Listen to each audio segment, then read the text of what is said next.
Good evening മാറ്റിനി വെബിനാറിലേക്ക് എല്ലാവർക്കും സ്വാഗതം. ഇന്ന് ട്രാവൽ വ്യൂസിൻ്റെ ഒരു ദിവസമാണ്. ഒരു യാത്രയ്ക്ക് പോവുകയാണ് നമ്മൾ സ്വിറ്റ്സർലൻഡിലേക്ക്. തീർച്ചയായിട്ടും മനോഹരമായ ഒരു രാജ്യമാണ്. ആ രാജ്യത്തെ കാഴ്ചകളിലൂടെ വേണുഗോപാൽ സാർ നമ്മളെ കൊണ്ടുപോകും. ഞങ്ങളെല്ലാവരെയും സ്വാഗതം ചെയ്യുന്നു. അതോടൊപ്പം വേണുഗോപാൽ സാറേ, Venugopal sir, you are welcome. ഈ സെഷനിൽ പങ്കെടുത്തിരിക്കുന്ന എല്ലാ മാന്യ വ്യക്തികൾക്കും ഒരു നല്ല സായാഹ്നം ആശംസിക്കുകയാണ്. അതോടൊപ്പം തന്നെ എനിക്ക് ഇന്ന് ഈ പരിപാടി അവതരിപ്പിക്കാൻ വേണ്ടി ഇതിനുള്ള സാഹചര്യം ഒരുക്കിത്തരികയും ഇതിൻ്റെ പ്ലാറ്റ്ഫോം അലോ ചെയ്യുകയും ചെയ്ത സാബ് സാറിന് പ്രത്യേകം നന്ദി പറഞ്ഞുകൊണ്ട് ഞാൻ എൻ്റെ കർത്തവ്യത്തിലേക്ക് കടക്കുകയാണ്. നമ്മളൊക്കെ ഒരുപാട് യാത്രകൾ ചെയ്തിട്ടുള്ള ആൾക്കാരാണ്.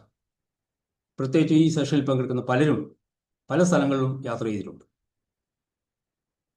അതൊരാവശ്യമാണ്. കാരണം യാത്രകൾ ചെയ്യുക എന്ന് പറയുമ്പോൾ അത് വെറുതെ സ്ഥലങ്ങൾ കാണുക എന്നതിലുപരിയായിട്ട് പഠനത്തിനുള്ള ഒരു അവസരം കൂടി കിട്ടുകയാണ്. ഒരുപാട് കാര്യങ്ങൾ പഠിക്കാൻ പറ്റും. പല രാജ്യങ്ങളുടെ കൾച്ചർ, ജനങ്ങളുടെ ജീവിത രീതികൾ എല്ലാം ഒരുപാട് കാര്യങ്ങൾ മനസ്സിലാക്കാൻ ഉള്ള അവസരം യാത്രകൾ കൊണ്ട് കിട്ടുന്നുണ്ട്. ഞാനും എൻ്റെ ശ്രീമതിയും പിന്നെ എൻ്റെ മകനും അയാളുടെ ഫാമിലിയും പിന്നെ അളിയനും അയാളുടെ ഭാര്യയും, ഇത്രയും അടങ്ങുന്ന 8 അംഗ സംഘം. പിന്നെ വേറെ പുറത്തുനിന്നൊരു 10-30 പേരുണ്ട്. ഇപ്പം ഞങ്ങൾ പോയത് സോമൻസ്, ഒരു ടൂർ ഏജൻസിയായ സോമൻസ് ട്രാവൽസ് പറഞ്ഞു കോഴിക്കോട് നിന്നാണ് പുറപ്പെട്ടത്. ഞങ്ങൾ പുറപ്പെട്ടത് വളരുന്നതാണ്. കോഴിക്കോടാണ് ഇതിൻ്റെ സ്ഥാപനം. അവരാണ് ഈ ടൂർ അറേഞ്ച് ചെയ്തത്. അവരോടൊപ്പം ഞങ്ങൾ 16/9/2025 ചൊവ്വാഴ്ച നെടുമ്പാശ്ശേരി എയർപോർട്ടിൽ നിന്നും രാവിലെ 8:45 ഒമാൻ എയർലൈൻസിൻ്റെ ഫ്ലൈറ്റിൽ ഞങ്ങൾ മ്യൂണിക്കിലേക്ക് പോവുകയാണ്. 8:45 പുറപ്പെട്ട ഈ ഫ്ലൈറ്റ് 12:20 മസ്കത്തിലെത്തുകയും അവിടെ നിന്ന് തുടർന്ന് 1:25 മ്യൂണിക്കിലേക്കുള്ള ഒമാൻ എയർലൈൻസിൻ്റെ ഫ്ലൈറ്റിൽ തന്നെ ഞങ്ങൾ യാത്ര തുടരുന്നു. വൈകിട്ട് 6:45 നമ്മൾ മ്യൂണിക്കിൽ എത്തിച്ചേർന്നു. യാത്രാക്ഷീണം ഉണ്ടായിരുന്നു. ഞങ്ങൾ അമേഡിയ ഹോട്ടൽ ആൻഡ് സ്യൂട്ട് എന്ന ഒരു ഹോട്ടലിൽ ഞങ്ങൾ റൂമെടുത്തു. അന്ന് രാത്രി ഭക്ഷണം കഴിച്ച് അന്ന് പ്രത്യേകിച്ച് എവിടെയും പോയില്ല. അന്ന് അവിടെ കിടന്നുറങ്ങി. പിറ്റേ ദിവസം രാവിലെ, അതായത് 17-ാം തീയതിയാണ് ഞങ്ങളുടെ യാത്ര തുടങ്ങുന്നത്. ആദ്യമായിട്ട് ഞങ്ങൾ പോയത് BMW കാറുകളുടെ ഒരു എക്സിബിഷൻ ആണ്. പിന്നെ ഞാനൊന്ന് സ്ക്രീൻ ഷെയർ ചെയ്യട്ടെ. സാർ, എങ്ങനെയായിരുന്നു ഇതിൻ്റെ? സാർ സ്ക്രീൻ ഷെയർ കൊടുത്താൽ മതി. വെറുതെ ഷെയർ കൊടുത്താൽ മതി അല്ലേ? ചുമ്മാ ഷെയർ കൊടുക്കും. അപ്പോൾ സ്ക്രീനിൽ സാറിൻ്റെ ഇത് കാണും. ഇതല്ലേ? അതൊന്ന് ക്ലിക്ക് ചെയ്താൽ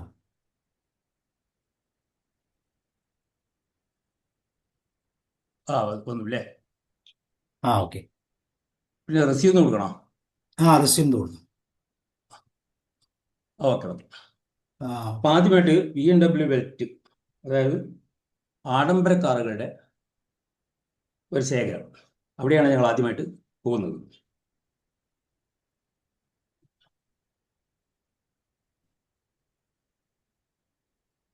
ഇവിടെ സ്ക്രീൻ ആയിക്കോ സാർ വേണമെങ്കിൽ. സൈഡ് ഷോയിൽ ഫുൾ സ്ക്രീൻ ആയിക്കോ. വലിപ്പം കുറവുണ്ട സ്ക്രീൻ? അല്ല, ഇങ്ങനെ മതി, കുഴപ്പമില്ല സാർ. ലെഫ്റ്റ് താഴോട്ട് ക്ലിക്ക് ചെയ്തു. ഓക്കെ കാണുന്നു ഇവിടെ. ഉണ്ട്. അപ്പോൾ അനവധി കാറുകൾ, ആഡംബര കാറുകൾ ഞങ്ങൾക്കിവിടെ കാണുവാൻ സാധിച്ചു. ഒരു 2-3 കാറുകൾ ഞാൻ ഇവിടെ പരിചയപ്പെടുത്താം.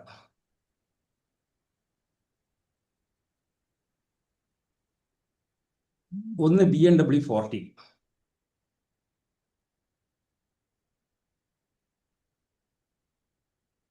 സാറേ മൗസ് കൊണ്ട് താഴത്തെ ക്ലിക്ക് ചെയ്താൽ മതി. ലെഫ്റ്റ് സൈഡിലേക്ക് സ്ക്രീനില്ലേ?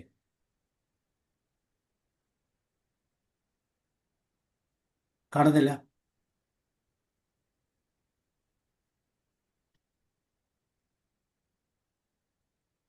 കാണുന്നില്ല? ക്ലിയർ അല്ലേ? ആ സ്ക്രീൻ മാറിയില്ലല്ലോ. BMW എം M4CS എന്നതിന് പറയാം. പക്ഷെ ഇതിന് അത് കാണുന്നില്ല ഇന്ത്യയിൽ സാർ.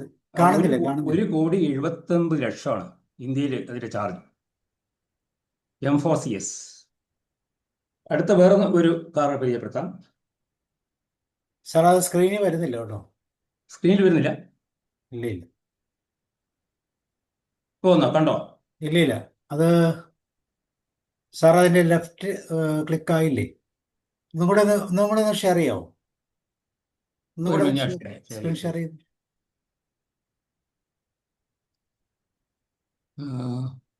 ചെയ്ത്. ഇതല്ലേ? ആ ഇപ്പൊ കാണോ?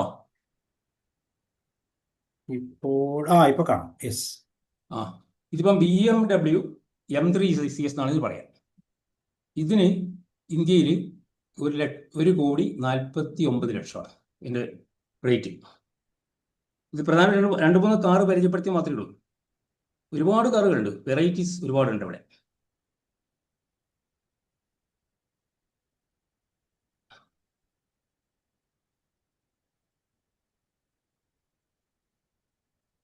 പോയോ അതിൻ്റെ ഇത്? ഇല്ല, അതിന്റെ താഴെയായിട്ട് ലെഫ്റ്റ് സൈഡിൽ താഴെ ആരോ കണ്ടോ? ആ റൈറ്റ് ആരോയിൽ ക്ലിക്ക് ചെയ്ത്. യെസ്. പോന്നു.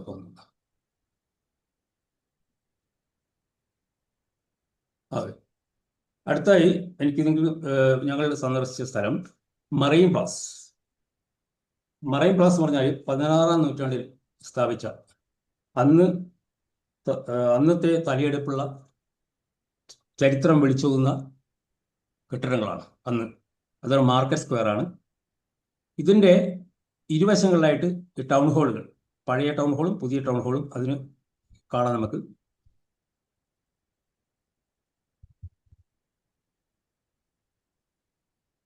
ഇതിന് വെർജിൻ മേരി, അതായത് കന്യാമറിയം, വെർജിൻ മേരിയുടെ സ്മരണാർത്ഥമാണ് ഇതിന് ഈ മെറീൻ പ്ലാസ് എന്ന് നാമകരണം ചെയ്തിട്ടുള്ളത്.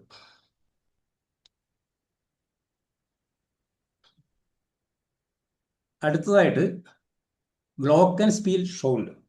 അതായത് ഇതിൻ്റെ മുകളിൽ ശ്രദ്ധിച്ചിട്ടുണ്ടാകും, ഇത് ഒരു ക്ലോക്ക് ഉണ്ട് ഏറ്റവും ടോപ്പിലായിട്ട്. പിന്നെ അന്നത്തെ ചരിത്രം പറയുന്ന കുറേ അന്നത്തെ രാജാക്കന്മാരുടെ ഇതും ഞാനൊരു വീഡിയോ കാണിച്ചു തരുന്നുണ്ട്. അതാണ് ഈ ഗ്ലോക്കൻപീൽ എന്ന് പറയുന്നത്. ഇതൊക്കെ മെക്കാനിക്കൽ ക്ലോക്കാണ്. ഇത് ടൂറിസ്റ്റുകളുടെ പ്രധാന ആകർഷക വസ്തുവാണ്. വ്യത്യസ്ത നീളത്തിലുള്ള ലോഹത്തകിടുകൾ ഉള്ള ഒരു സംഗീത ഉപകരണമാണ്. ട്യൂൺ ചെയ്ത ലോഹഭാഗങ്ങൾ ഒരു ഫ്രെയിമിൽ ഘടിപ്പിക്കുകയാണ് ചെയ്യുന്നത്. ഗ്ലോക്കൻസ്പീലിൻ്റെ ശബ്ദം മനോഹരവും ഹൈ പിച്ച് ആയതുമാണ്.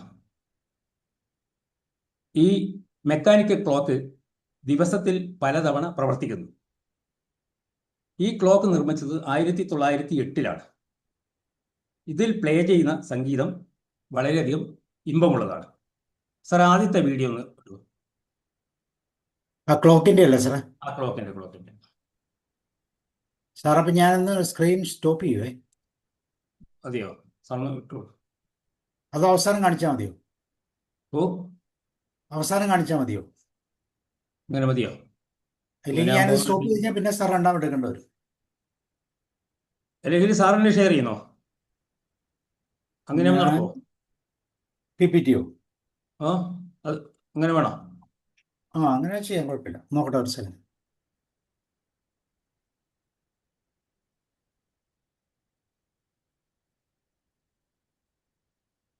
അപ്പൊ ഇത് സ്റ്റോപ്പ് ചെയ്യാനാ? അത് സ്റ്റോപ്പ് ചെയ്തു.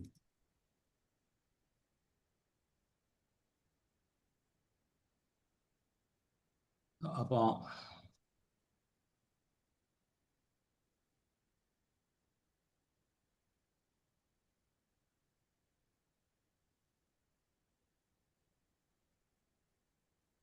സ്റ്റോപ്പ് ആയാലും അല്ലേ? ഓക്കെ, ഉം. ഞാൻ ചെയ്യാം.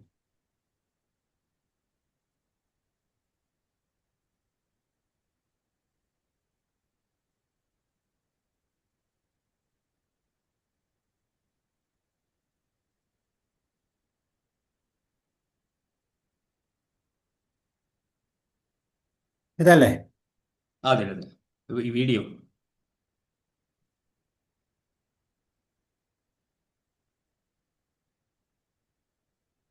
ഓഡിയോ ഇല്ലല്ലോ, ശബ്ദം.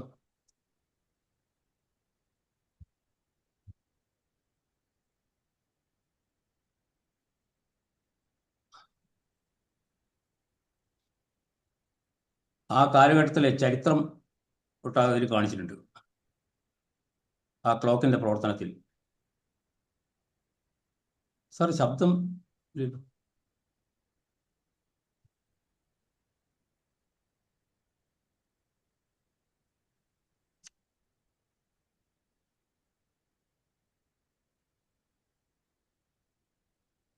എനിക്ക് സാർ ഒന്നുകൂടെ ഷെയർ ചെയ്തു, ഞാൻ പറഞ്ഞോളാം. ഒന്നുകൂടെ ഒന്ന് ഷെയർ ചെയ്ത്. ഇത് ഒന്നുകൂടി ഞാൻ ഷെയർ ചെയ്യട്ടെ. സാർ ഒന്നുകൂടെ ഷെയർ.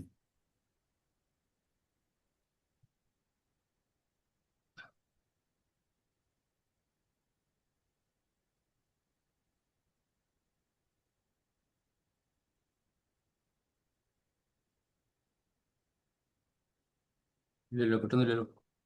അതുകൊണ്ട് ക്ലിക്ക് ചെയ്താൽ മതി. ആ വലത്ത് ഭാഗത്തുള്ള ഇതിന് നോക്കും അല്ലേ? ആ, ഓക്കെ. ഇതിന് ശേഷമാണ് വീഡിയോ വരുന്നത്.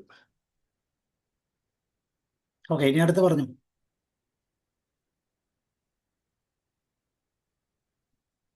ആ വീഡിയോ കിട്ടിയില്ലേ സാറേ? ശബ്ദമില്ല, സൗണ്ട് ഇല്ല അല്ലേ? Sound okay. ഇല്ലാണ്ട് ഇപ്പി. ഞാൻ ചെയ്യും.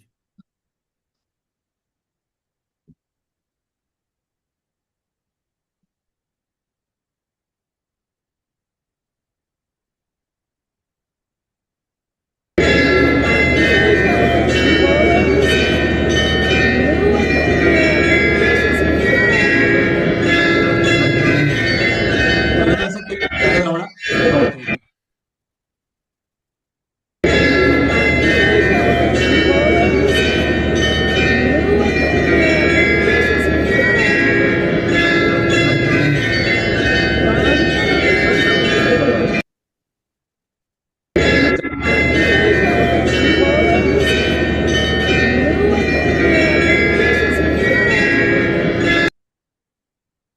ഓക്കെ.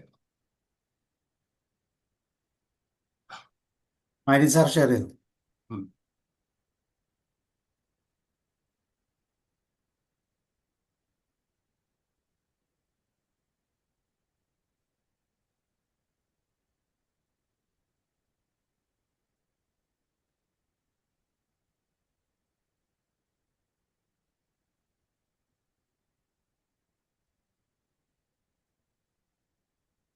ആ, അതായത് ജർമ്മനിയിൽ സുലഭമായി കിട്ടുന്ന കുക്കു ക്ലോക്ക്, ഇതിന്റെ അടിസ്ഥാനം ഈ നമ്മൾ ഈ കണ്ട ഈ ഗ്ലോക്കൻസ്പീൽ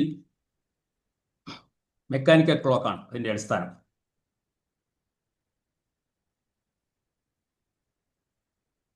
17-ാം നൂറ്റാണ്ടിൽ ജർമ്മനിയിലെ ബ്ലാക്ക് ഫോറസ്റ്റ് ഏരിയയിലാണ് ആദ്യമായി ഈ കുക്കു ക്ലോക്കിന്റെ ഉത്ഭവം.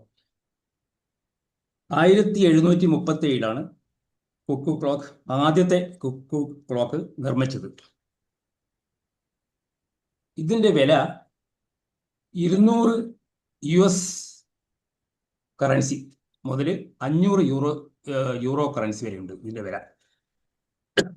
പല സൈസിലും പല ഡിസൈനുള്ള കുക്കു ക്ലോക്കുകളുണ്ട്. ഞാൻ വാങ്ങണമെന്ന് ഉദ്ദേശിച്ചിരുന്നു, പിന്നെ വാങ്ങിയാൽ അത് റിപ്പയറിങ് ബാംഗ്ലൂർ മാത്രമേ ഉള്ളൂ. അതാണ് പ്രശ്നം. പിന്നെ അതുകൊണ്ട് വാങ്ങിയില്ല എന്ന് മാത്രമേ ഉള്ളൂ.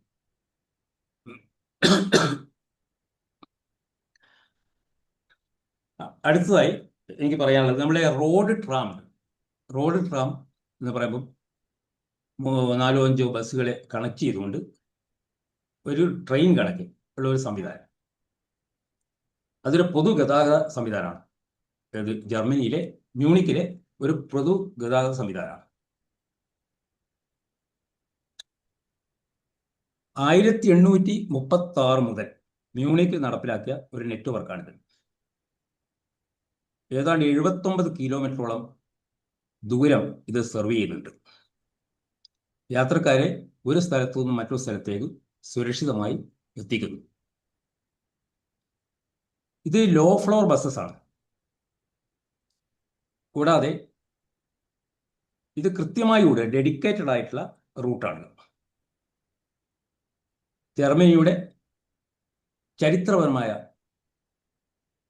കാഴ്ചകൾ കാണാനും ഒക്കെ സന്ദർശകർക്ക് അവസരം ഉണ്ടാക്കി കൊടുക്കുന്ന ഒരു പൊതു യാത്രാ സംവിധാനമാണ് റോഡ് ട്രാം എന്ന് പറയുന്നത്.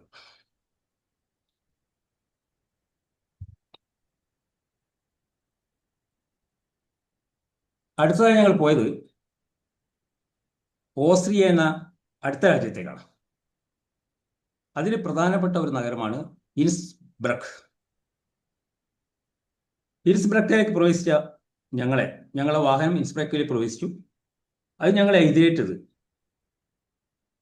അവിടുത്തെ ഓസ്ട്രിയയിലെ വാട്ടൻസ് എന്ന് പറഞ്ഞ സ്ഥലത്തുള്ള ഒരു പരമ്പരാഗത വാട്ടൻസ് കമ്പനിയിലെ പരമ്പരാഗത ഉൽപാദന കേന്ദ്രമാണ്. അതായത് സാരോസ്കി ക്രിസ്റ്റലുകൾ ഉൽപ്പാദിപ്പിക്കുന്ന സ്ഥലം. നമ്മൾ ഡയമണ്ട് പേൾ എന്നൊക്കെ പറയാറില്ലേ, അതുപോലെ തന്നെ. ഗുണനിലവാരത്തിൽ വളരെയധികം കർശനമായ ഒന്നാണ് ഈ അത്രയും കർശനമായ ഗുണനിലവാരത്തിന്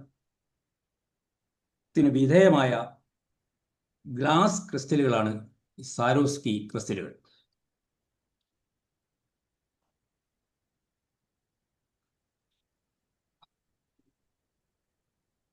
ലോകത്തെല്ലായിടത്തും ഷോപ്പുകളും ഷോറൂമുകളും പിന്നെ എയർപോർട്ടുകളിൽ ഔട്ട്ലെറ്റുകളുണ്ട്. പക്ഷേ ഇതിൻ്റെ ഉത്ഭവം ഓസ്ട്രിയയിലാണെന്ന് മാത്രം.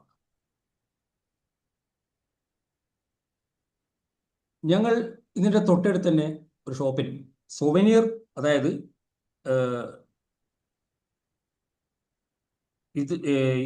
ഇൻസ്ബ്രുക്ക് നഗരത്തിൻ്റെ പഴയകാലത്തെ പ്രതാപങ്ങൾ അണിഞ്ഞിരിക്കുന്ന ആഭരണങ്ങളൊക്കെ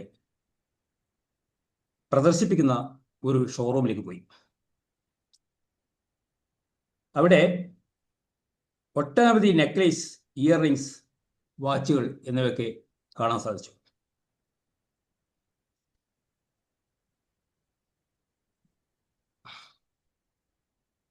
അതിനടുത്തതായിട്ട് തന്നെ വേറൊരു കാഴ്ച നമുക്ക് കാണാൻ പറ്റും. ഇതിൻ്റെ പല ഭാഗങ്ങളും ഈ സാരോസ്കി ക്രിസ്റ്റലുകൾ കൊണ്ട് നിർമ്മിച്ചതാണ്. ഇതൊരു ഫോട്ടോ സ്റ്റോപ്പാണ്. ഇവിടെ നിന്ന് സന്ദർശകർക്ക് ഇവിടെ വിശ്രമിക്കാനും ഫോട്ടോ എടുക്കാനുള്ള സൗകര്യങ്ങളുണ്ട്. ഇതൊരു ഫൗണ്ടനാണ്. ഈ ഫോട്ടോയിൽ കാണുന്ന 8 പേരാണ് ഞങ്ങൾ ഫാമിലിയിലുള്ള 8 പേരാണ് യൂറോപ്പിൽ സന്ദർശനം നടത്തിയത്.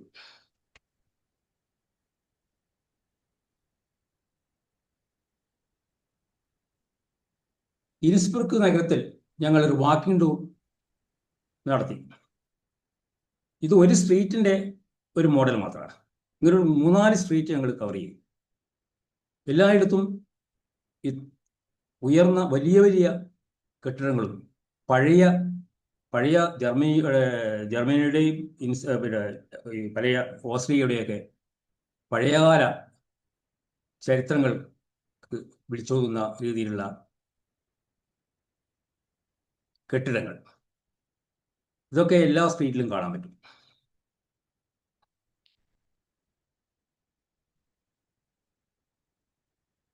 അടുത്തതായി ഞങ്ങൾ സന്ദർശിച്ചത് ഗോൾഡൻ റൂഫ് എന്ന് പറഞ്ഞതാണ്. ഇത് ഇൻസ്ബ്രുക്കിലെ പ്രശസ്തമായ ഒരു ലാൻഡ്മാർക്കാണ്. 15ാം നൂറ്റാണ്ടിൽ ഡ്യൂക്ക് ഫ്രെഡറിക് 4 എന്ന ചക്രവർത്തി ഭരിച്ചിരുന്ന കാലത്ത് നിർമ്മിച്ചതാണ് ഈ സ്വർണം കൊണ്ട് അലങ്കരിച്ച ഈ റൂഫ്. കംപ്ലീറ്റ് സ്വർണമാണ്. ഇതിൻ്റെ റൂഫ് ഉണ്ടാക്കിയിരിക്കുന്നത് 2657 ചെമ്പ് ടൈലുകൾ കൊണ്ടാണ്. മാക്സിമിലിയൻ ചക്രവർത്തിയാണ് ഇതിന് നേതൃത്വം കൊടുത്തത്. ഈ ബാൽക്കണിയിൽ ഇരുന്നാണ് അന്ന് രാജ്യം ഭരിക്കുന്ന ചക്രവർത്തിമാർക്കൊക്കെ തന്നെ താഴെ നടക്കുന്ന കലാപരിപാടികൾ വീക്ഷിച്ചിരുന്നത്. അടുത്തതായി ഞങ്ങൾ സന്ദർശിച്ചത് ഇൻസ്ബ്രുക്ക് റിവർ നദിയാണ്. അത് ഇതിൻ്റെ സമീപത്തായിട്ട് തന്നെയാണ്. ഈ ഗോൾഡൻ റൂഫിൻ്റെ സമീപത്തായിട്ടാണ് ഇതിനാണ്.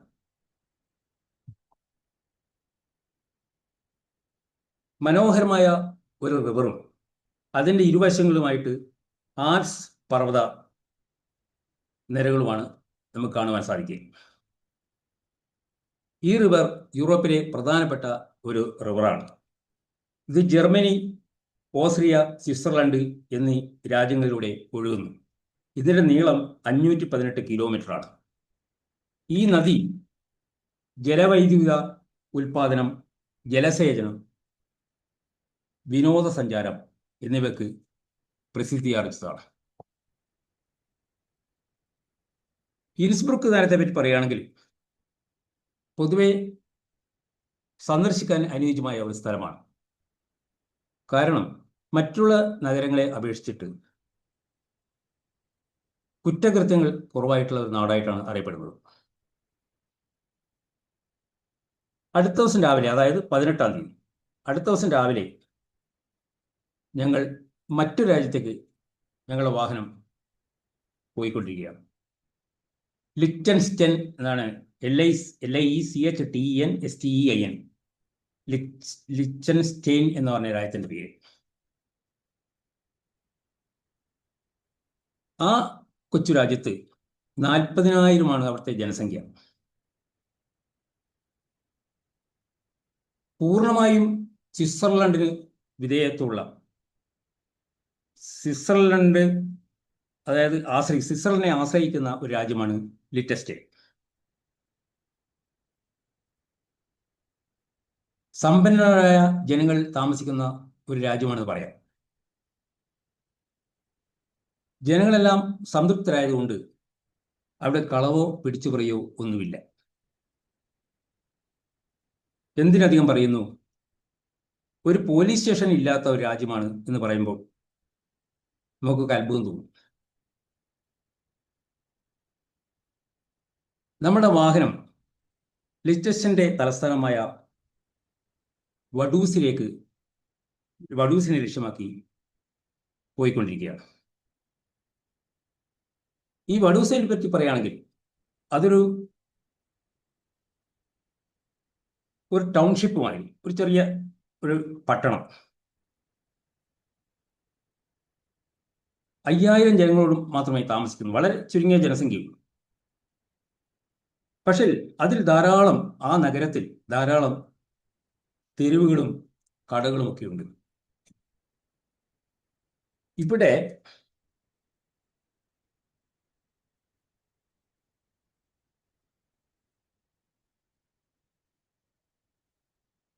ഈ വഡൂസ് കാസിൽ ഞങ്ങൾ കണ്ടു. അത് ലിച്ചൻസ്റ്റൈൻ രാജകുമാരൻ്റെ ഔദ്യോഗിക വസതിയാണ്.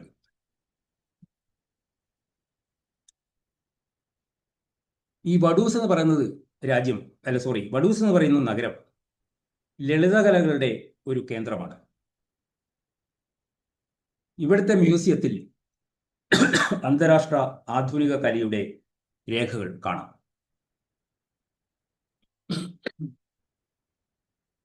ലോകത്ത് GDP പെർ ക്യാപിറ്റ ഉയർന്ന നിലവാരത്തിലുള്ള ഒരു രാജ്യമാണ് ലിച്ചൻസ്റ്റൈൻ. നികുതി കുറവാണ്. വ്യവസായ സൗഹൃദമായ കൊച്ചു രാജ്യം. വഡൂസിലാകട്ടെ മദ്യഷാപ്പുകൾ ധാരാളമുണ്ട്. അവിടെ ജനങ്ങൾ മദ്യം ഉപയോഗിക്കുന്നതിൽ യാതൊരു നിയന്ത്രണവുമില്ല. ലക്സറി ഷോപ്പിങ്ങിന് പേരുകേട്ട ഒരു സ്ഥലമാണ് വഡൂസ് നഗരം. അവിടെ സ്വിസ് വാച്ചുകൾ ധാരാളമായി ലഭിക്കുന്നു. വഡൂസിൽ മറ്റൊരു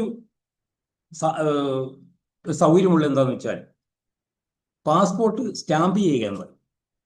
പാസ്പോർട്ട് സ്റ്റാമ്പ് ചെയ്യാനുള്ള സൗകര്യം വഡൂസ് എന്ന നഗരത്തിലുണ്ട്.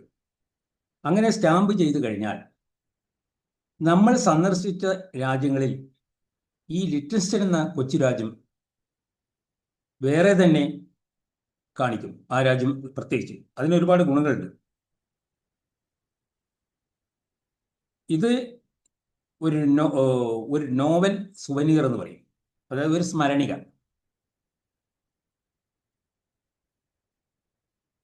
ഈ ചെറിയ യൂറോപ്യൻ രാജ്യം സന്ദർശിച്ചവർക്കുള്ള ഒരു ഓർമ്മക്കുറിപ്പ്. പിക്ചർ മാറിയില്ല. അതെ, ഓ പിക്ചർ മാറിയില്ലല്ലോ. പിക്ചർ മാറി വരണം അല്ലേ? വഡൂസ് എൻഡർ ബസ് ചെയ്താണ്. എൻഡർ വഡൂസ് കത്തീഡ്രൽ. വഡൂസ് കത്തീഡ്രൽ ഉണ്ട് അവിടെ.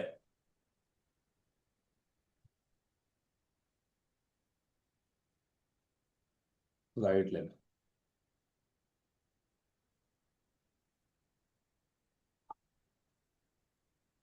പിന്നെ അവിടെ യാത്രാ ചരിത്രത്തിന്റെ ഒരു തെളിവും കൂടിയാണ് ഈ സ്റ്റാമ്പ് ചെയ്യപ്പെട്ട് കഴിഞ്ഞാൽ. നമ്മൾ പാസ്പോർട്ട് സ്റ്റാമ്പ് ചെയ്യുക പറയും. അത് വിസ അപേക്ഷ കൊടുക്കുന്ന അവസരത്തിലും അല്ലെങ്കിൽ മറ്റേ ഇമിഗ്രേഷൻ സമയത്തൊക്കെ അത് വളരെയധികം ഉപയോഗപ്പെടാറുണ്ട്.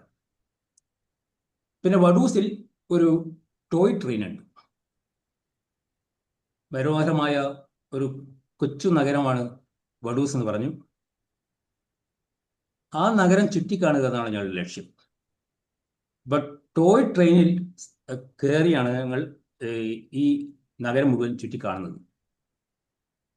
അതിൻ്റെ ഒരു വീഡിയോ ഞാൻ കാണിച്ചു തരാം. സാറേ, ഒന്ന് വീഡിയോ. ഓക്കെ.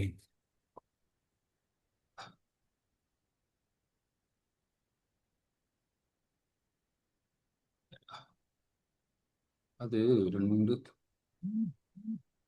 നാലാമത്തെ വീഡിയോ ആയിരിക്കും. ഓക്കെ.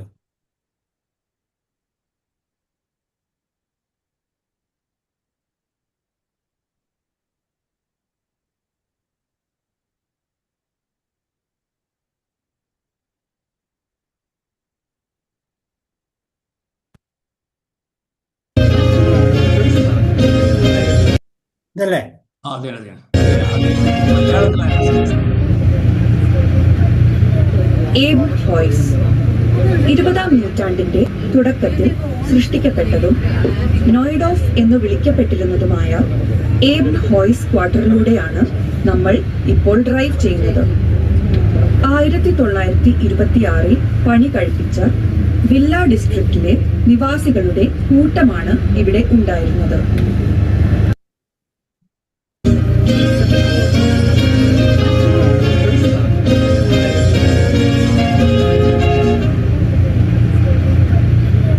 ഏബ് ഹോയ്സ് 20-ാം നൂറ്റാണ്ടിന്റെ തുടക്കത്തിൽ സൃഷ്ടിക്കപ്പെട്ടതും നോയ്ഡോഫ് എന്ന് വിളിക്കപ്പെട്ടിരുന്നതുമായ ഏബ് ഹോയ്സ് ക്വാർട്ടറിലൂടെയാണ് നമ്മൾ ഇപ്പോൾ ഡ്രൈവ് ചെയ്യുന്നത്. 1926-ൽ പണി കഴിപ്പിച്ച വില്ല ഡിസ്ട്രിക്റ്റിലെ നിവാസികളുടെ കൂട്ടമാണ് ഇവിടെ ഉണ്ടായിരുന്നത്. അടുത്തായിട്ട് ഇതിനുശേഷം ഞങ്ങൾ ഷെയർ ചെയ്തു.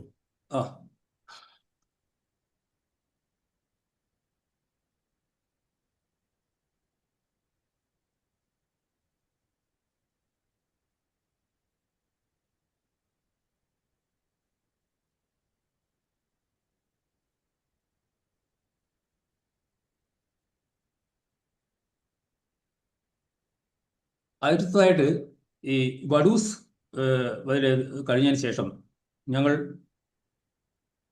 സ്വിറ്റ്സർലൻഡിലേക്കാണ് ഞങ്ങളുടെ വാഹനം പോയത്. ലോകത്തിലെ ഏറ്റവും മനോഹരമായ രാജ്യങ്ങളിലൊന്നായ സ്വിറ്റ്സർലൻഡ് എന്നെ സംബന്ധിച്ചിടത്തോളം വളരെ വർഷങ്ങളായിട്ട് ആഗ്രഹിച്ചിരുന്ന ഒരു കാര്യം സഫലമായി എന്നുള്ള ചാരിതാർത്ഥ്യം എനിക്കുണ്ട്. ആദ്യമായിട്ട് ഞങ്ങൾ എത്തുന്നത് റൈൻ നദിയുടെ തീരത്താണ്.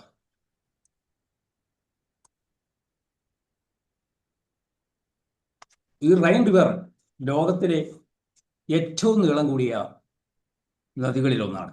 ഇതിന് 1232 കിലോമീറ്റർ നീളമുണ്ട്.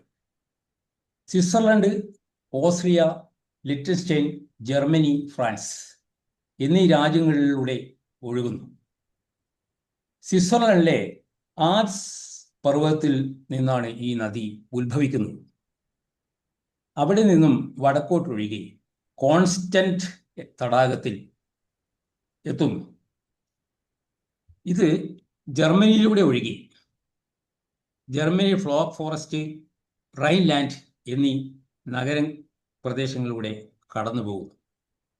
ഒടുവിൽ നെതർലാൻഡ്സിൽ വെച്ച് ഈ നദി വടക്കൻ കടലിൽ ലയിക്കുന്നു.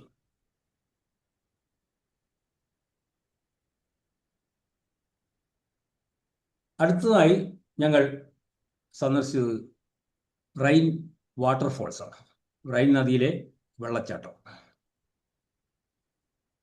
ഇത് യൂറോപ്പിലെ ഏറ്റവും വലുതും ശക്തവുമായ വെള്ളച്ചാട്ടമാണ്. സ്വിറ്റ്സർലൻഡിലെ ഷാഫ് ഹൊറിസോൺ എന്ന സ്ഥലത്താണ് ഇതുള്ളത്. ഇതിന് 150 മീറ്റർ നീളവും 23 മീറ്റർ വീതിയുമുണ്ട്. ഇതൊരു പ്രധാന വിനോദസഞ്ചാര കേന്ദ്രമാണ്. വേനൽക്കാലത്ത് ഒരു സെക്കൻഡിൽ 6 ലക്ഷം ലിറ്റർ ജലപ്രവാഹമുണ്ടാവുന്നു. ശൈത്യകാലത്താകട്ടെ ഒരു സെക്കൻഡിൽ 2,50,000 ലിറ്റർ ജലപ്രവാഹം ഉണ്ടാകും. ഞങ്ങൾക്ക് അവിടെ വെച്ചിട്ട് വളരെയധികം സന്തോഷപ്രദമായ ഒരു കാര്യമുണ്ട്. അവിടെ ഒരു ബോട്ട് ഞങ്ങൾ കയറി. ഞങ്ങളെ ഈ വാട്ടർഫോൾസിൻ്റെ അടുത്ത് വരെ കൊണ്ടുപോയി. എന്നിട്ട് തിരിച്ച് വീണ്ടും പുറപ്പെട്ട സ്ഥലത്ത് നിർത്തും. ഇങ്ങനെ 3 തവണ അങ്ങനെ ചെയ്തു. വളരെയധികം സന്തോഷപ്രദമായ ഒരു സംഗതിയായിരുന്നു അത്. എല്ലാവരും ആഹ്ലാദിച്ചു. എല്ലാവരും പറഞ്ഞു വീണ്ടും വീണ്ടും അത് വേണമെന്ന്. പക്ഷേ സമയപരിമിതി ഉള്ളതുകൊണ്ട് ടൂർ മാനേജർ പറഞ്ഞു നമുക്ക് മറ്റൊരു അവസരമാക്കുമെന്ന് പറഞ്ഞിട്ട് അത് ഞങ്ങളവിടെ വെച്ചിട്ട് അത് നിർത്തുകയായി. അടുത്ത ദിവസം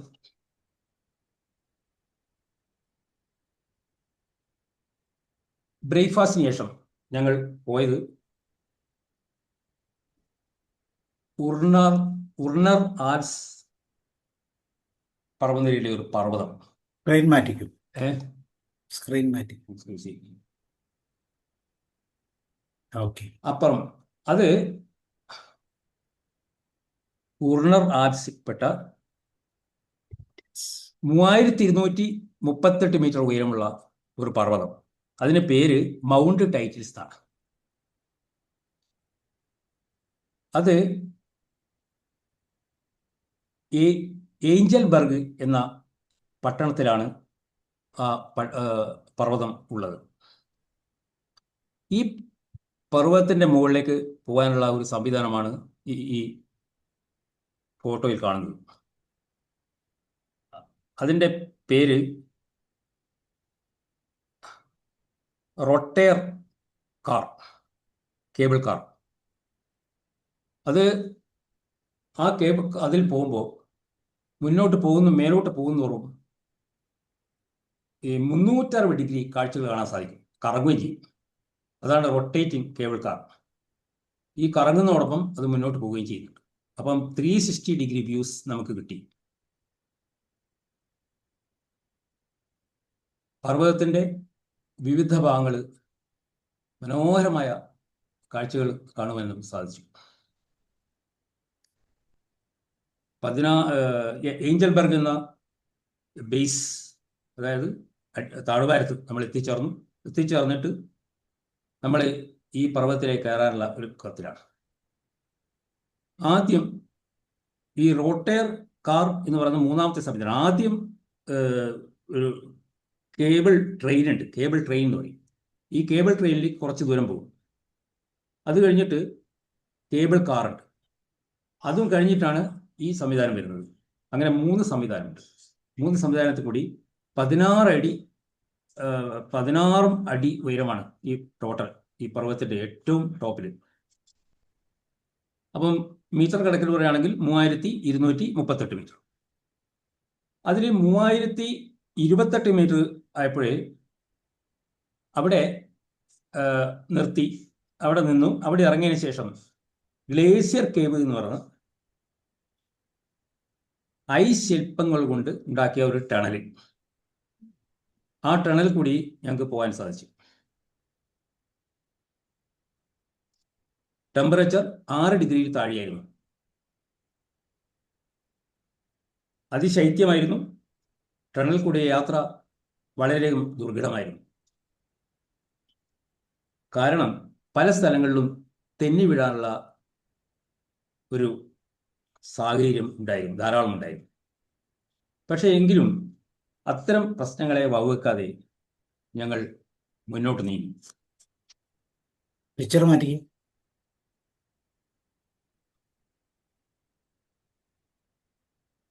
ഗ്ലേസിയർ കേവിൽ നിന്ന് പുറത്തു കിടന്ന ഞങ്ങൾ അടുത്തതായിട്ട് ഒരു ടൈറ്റിൽ ക്ലിഫ് വാക്കിലേക്കാണ് പോയത്.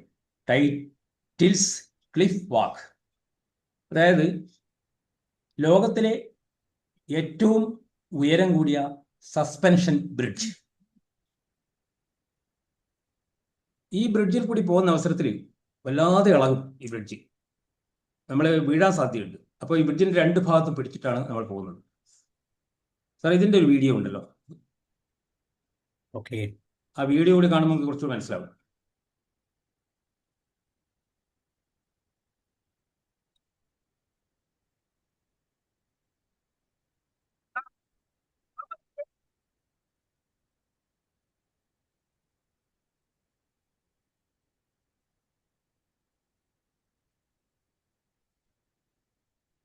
സസ്പെൻഷൻ ബ്രിഡ്ജ് അതിന്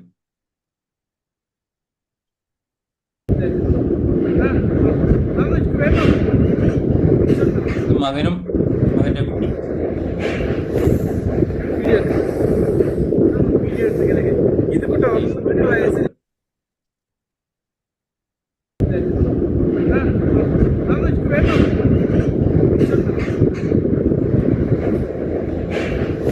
ഇതൊരു വല പോലെയാണ്. സൈഡിലൊക്കെ നല്ല വ്യൂസ് ആണ്, ദൂരെയുള്ള കാഴ്ചകൾ.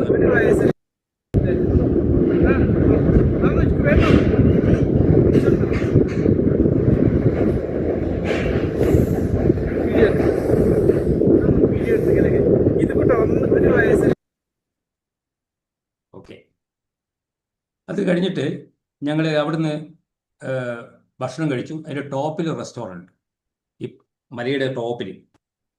അത് കഴിഞ്ഞ ഭക്ഷണം കഴിച്ചിട്ട് ഞങ്ങൾ തിരിച്ച് ഇങ്ങോട്ട് തന്നെ പോകും, താഴ്വാരത്തിൽ വന്നു. അടുത്ത ലക്ഷ്യം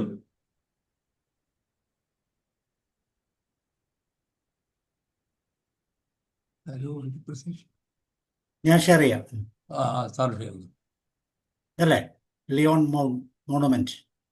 അല്ല, അത് വെച്ചോളൂ. അതിന് മുമ്പായിട്ട് പറയാണ്ട് സാറ് ഷെയർ ചെയ്തു. അതായത് ലൂസേൺ എന്ന് പറഞ്ഞ ഒരു പട്ടണത്തിലേക്കാണ് പോകുന്നത്. അടുത്ത് ലൂസേൺ ചരിത്രപരവും സാംസ്കാരികവുമായ പ്രാധാന്യമുള്ള ഒരു സ്ഥലമാണ് ലൂസേൺ. മധ്യകാല വാസ്തുവിദ്യയും ആൽപൈൻ ഭൂപ്രകൃതിയും സംയോജിപ്പിച്ചിരിക്കുകയാണ് ഇവിടെ. Lucerne festival of musical and drama ഉൾപ്പെടെ നിരവധി ഉത്സവങ്ങളും പരിപാടികളും ഇവിടെ നടക്കാറുണ്ട്. 2000 ഒരു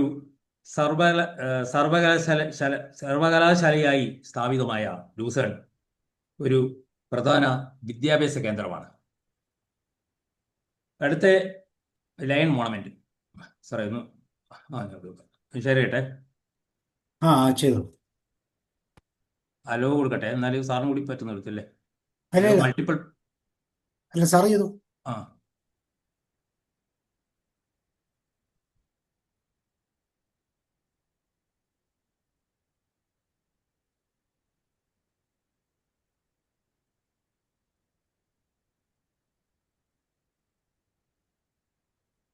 1792 ഫ്രഞ്ച് വിപ്ലവത്തിൽ ജീവൻ നഷ്ടപ്പെട്ട സ്വിസ് ഗാർഡുകളുടെ സ്മരണക്കായി നിർമ്മിച്ച ഒരു സ്മാരകമാണിത്. ഇതിൻ്റെ ശില്പി, ഇത് ഡിസൈൻ ചെയ്തത് ഡാനിഷ് ശില്പിയായ ബെർട്ടൽ തോർവാൾസൺ ആണ്.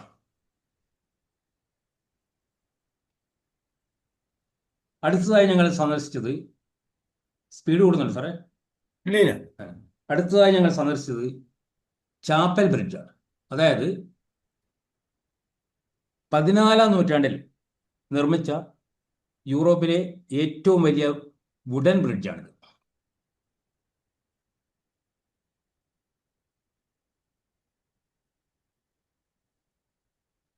ആയിരത്തി 1993 ഒരു തീപിടുത്തമുണ്ടായപ്പോൾ ഇതിൽ 2/3 ഭാഗവും പെയിന്റിങ്ങുകളും ഒക്കെ നശിച്ചുപോയി. 1994 അത് റീബിൽഡ് ചെയ്തു. ഏതാണ്ട് 14,000 സന്ദർശകർ ഒരു ദിവസം വരുന്നുണ്ടെന്നാണ് കണക്ക്.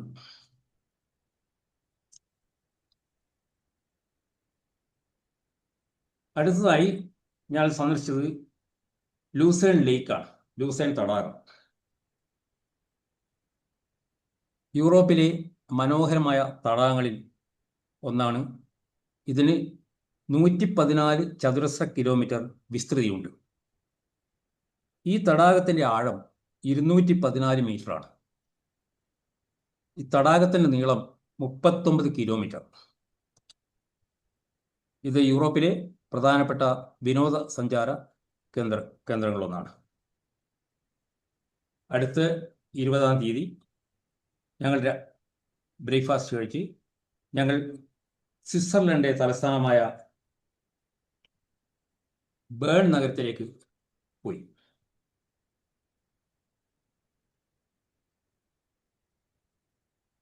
ബേൺ നഗരത്തിലും ഞങ്ങൾ ഒരു വാക്കിംഗ് ടൂർ സംഘടിപ്പിച്ചു. ഞാൻ നേരത്തെ ഇൻസ്ബ്രുക്കിലെ കാര്യം പറഞ്ഞ മാതിരി എല്ലാ സ്ട്രീറ്റുകളും മനോഹരമായ, അതായത് പണ്ടുകാലത്തെ പഴയ നൂറ്റാണ്ടുകളിലെ ചരിത്ര സ്മാരകങ്ങൾ കാണിക്കുന്ന വിധത്തിലുള്ള കൂറ്റൻ ബിൽഡിങ്ങുകൾ ആണ് ഒരുവിധം എല്ലാ സ്ട്രീറ്റുള്ളത്. സ്ട്രീറ്റുകളെല്ലാം ജനനിബിഡമായിരുന്നു. നിരവധി സർക്കാർ കെട്ടിടങ്ങൾ ഈ നഗരത്തിലുണ്ട്. ഈ നഗരത്തിൽ ഒരു പ്രത്യേകതയുണ്ട്. 1983 യുനെസ്കോ ഈ നഗരത്തെ ലോക പൈതൃക നഗരമായി പ്രഖ്യാപിച്ചു. അതിനൊരു പ്രത്യേക കാരണമുണ്ട്. ഈ ബേൺ നഗരത്തിൻ്റെ മധ്യകാല ചരിത്രവും വാസ്തുവിദ്യയും സംരക്ഷിക്കപ്പെട്ടിരിക്കുന്നതുകൊണ്ടാണ്. 12-ാം നൂറ്റാണ്ടിൽ സ്ഥാപിതമായ ഈ നഗരം അതിൻ്റെ യഥാർത്ഥ മധ്യകാല സ്വഭാവം നിലനിർത്തി പോന്നിട്ടുണ്ട്. ഇവിടെയും നമ്മൾ ജർമ്മനിയിൽ കണ്ടതുമാതിരി ഒരു റോഡ് ട്രാമുണ്ട്. ഇതേമാതിരി 4-5 ബസ്സുകൾ കൂട്ടിച്ചേർന്നിട്ടുള്ള ഒരു ട്രെയിൻ കണക്കെ.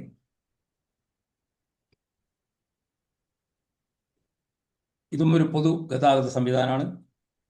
നഗരത്തിലെ ചരിത്രപരമായ കേന്ദ്രങ്ങളിലൂടെ ആണിത് പോകുന്നത്. നഗരത്തിലെ വാസ്തുവിദ്യയും സാംസ്കാരിക പൈതൃകവും സന്ദർശകർക്ക് കാണാനുള്ള അവസരമുണ്ട്.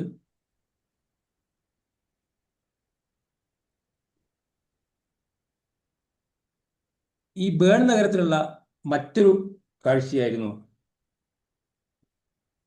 Clock tower.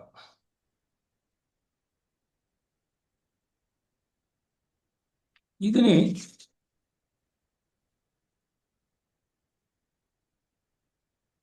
ഏതൊരു സ്ഥലത്തിൻ്റെയും നഗരത്തിൻ്റെയും ഒരു പ്രതീകമായിട്ടാണ് ഈ ക്ലോക്ക് ടവർ. ഇതിൻ്റെ ഒരു പ്രത്യേകത, ഈ ക്ലോക്ക് ടവറിന്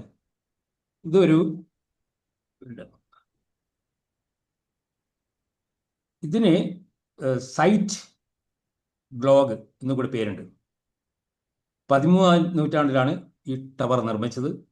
ഇതിൻ്റെ പ്രത്യേകത അതിൻ്റെ ജ്യോതിശാസ്ത്ര ക്ലോക്കാണ്. ഇതിൽ ടൈം കാണും, സൂര്യോദയം, സൂര്യാസ്തമനം എന്നെല്ലാം രീതിയിലുള്ള വിവരണങ്ങളും ഈ ക്ലോക്ക് തരാറുണ്ട്.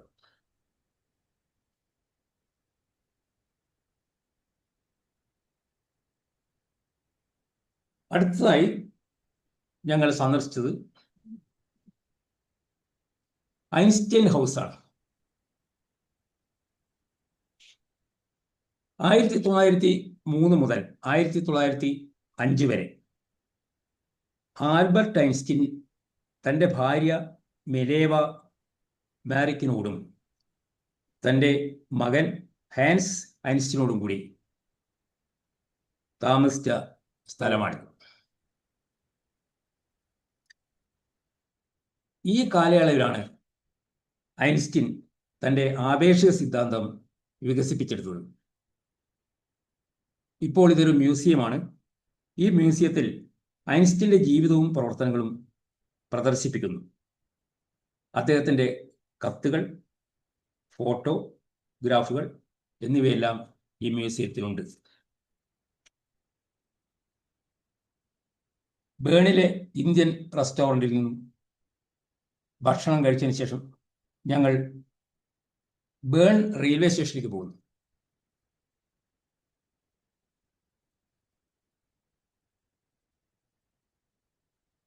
ഇന്റർലേക്കൺ എന്ന സ്ഥലത്തേക്ക് പോകുകയാണ് ഞങ്ങളുടെ ലക്ഷ്യം. ബേൺ റെയിൽവേ സ്റ്റേഷനിൽ നിന്നും ഏതാണ്ട് 44 കിലോമീറ്റർ അകലെയാണ് ഇന്റർലേക്കൺ എന്ന സ്ഥലം. ഏതാണ്ട് 3/4 മണിക്കൂർ സമയത്തെ ട്രെയിൻ യാത്രയ്ക്ക് ശേഷം ഞങ്ങൾ ഇന്റർലേക്കനിൽ എത്തിച്ചേരുകയാണ്.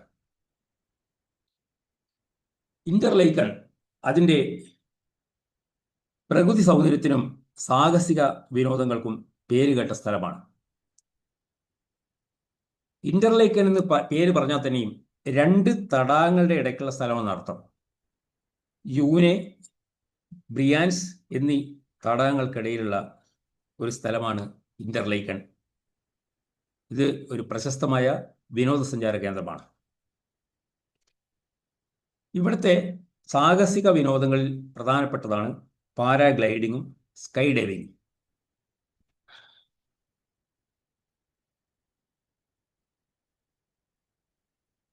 ഈ പാരാഗ്ലൈഡിംഗ് എന്ന് പറഞ്ഞാൽ പാരച്യൂട്ട് പറക്കൽ. അതായത് ഒരു വ്യക്തി പാരച്യൂട്ട് ഉപയോഗിച്ച് ഒരു പൈലറ്റിന്റെ സഹായത്തോടെ. സാറേ, ആ സ്ലൈഡ് വീണ്ടും പഴയതായി. ഇല്ല, സൈഡിൽ അത് കാണിച്ചിട്ടില്ല.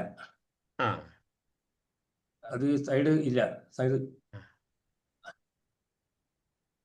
അതിൻ്റെ ഒന്ന് ഫോട്ടോ എടുത്തിട്ടില്ല. പാരച്യൂട്ട് എന്ന് പറയുന്നത്, ഈ പാരാഗ്ലൈഡ് എന്ന് പറയുന്നത്, അത് ഒരു പാരച്യൂട്ട് ഉപയോഗിച്ച് പൈലറ്റിന്റെ സഹായത്തോടെ ഉയർന്ന സ്ഥലത്തും താഴോട്ട് പറക്കുക. ഇതൊരു സാഹസിക വിനോദമാണ്. ഇതിൽ ചെലവ് പറയുകയാണെങ്കിൽ 18,000 രൂപ മുതൽ 30,000 രൂപ വരെ ചെലവ് വരും. അടുത്തത് സ്കൈ ഡൈവിംഗ് ആണ്. അതായത് ആകാശത്തിലുള്ള ചാട്ടം.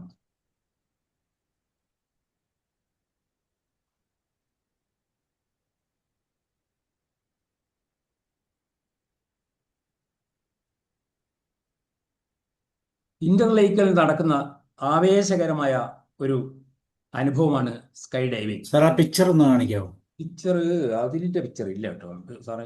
അല്ല, ഉണ്ടല്ലോ, നമ്മുടെ സ്ക്രീനിൽ ഇതിനകത്തുണ്ട്. അത് മറ്റേ ഇതാണ്, പാരച്യൂട്ട് പഠിപ്പിക്കുന്നത്. ആ, അതില്ല, അത് അന്ന് ഫോട്ടോ എടുക്കും. അതിന്റെ അടുത്താന്ന് തോന്നുന്നു. അടുത്തെടുക്കാം. അതായത് ഇതിന് 4000 മീറ്റർ ഉയരത്തിൽ നിന്ന് 200 കിലോമീറ്റർ വേഗത്തിൽ പറക്കുന്നു. താഴെ എത്താൻ പറ്റും അതേ സ്പീഡിൽ. സ്കൈ ഡൈവിങ്ങിന് വേണ്ടി ഹെലികോപ്റ്ററോ വിമാനമോ ഏതെങ്കിലും തിരഞ്ഞെടുക്കാം. ഫോട്ടോയും വീഡിയോയും പ്രത്യേക ചാർജ് വേണം. അതായത് ഒരു സ്കൈ ഡൈവിംഗ് ചെയ്യാൻ ഇന്ത്യൻ രൂപയിൽ പറയുകയാണെങ്കിൽ 60,000 രൂപയോളം വരും മിനിമം.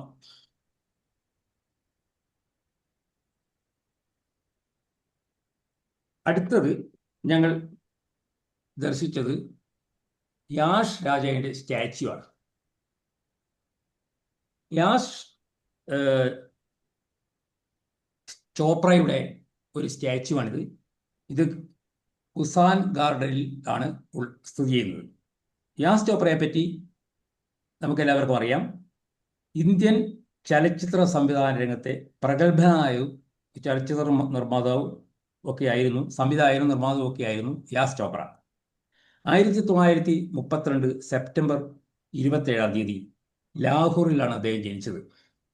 അദ്ദേഹം ഇന്ത്യൻ സിനിമയിലെ പ്രമുഖ സംവിധായകനായിരുന്നു. പറഞ്ഞു ഭാഗ്, കബി കബി, സിൽസില, ചാന്ദിനി എന്നിവയാണ് പ്രശസ്ത ചിത്രങ്ങൾ.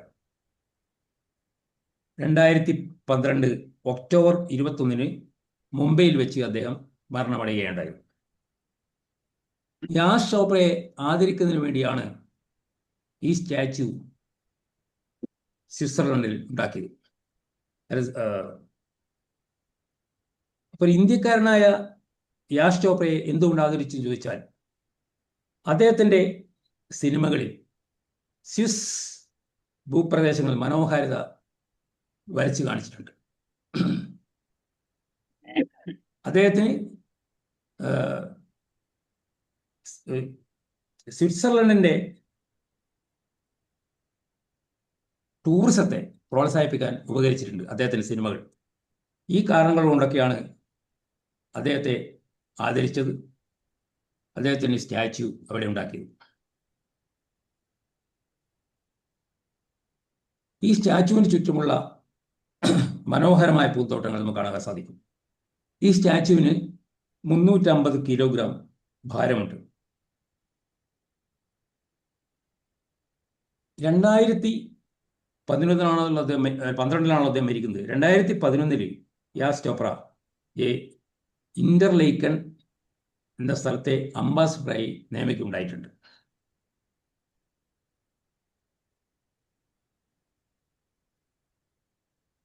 ഹോഗെ ബെഗലിൻഡർ, അത് മനോഹരമായ പൂന്തോട്ടം, നല്ലൊരു ഏരിയയാണ്.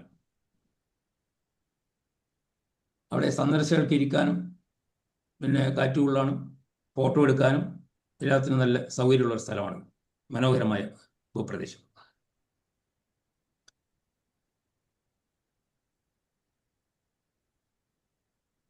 ഇന്റർലേക്കിൽ കാണുന്ന മറ്റൊരു സംഭവമാണ് പാരച്യൂട്ട് ട്രെയിനിങ് കൊടുക്കുക ആൾക്കാർക്ക്.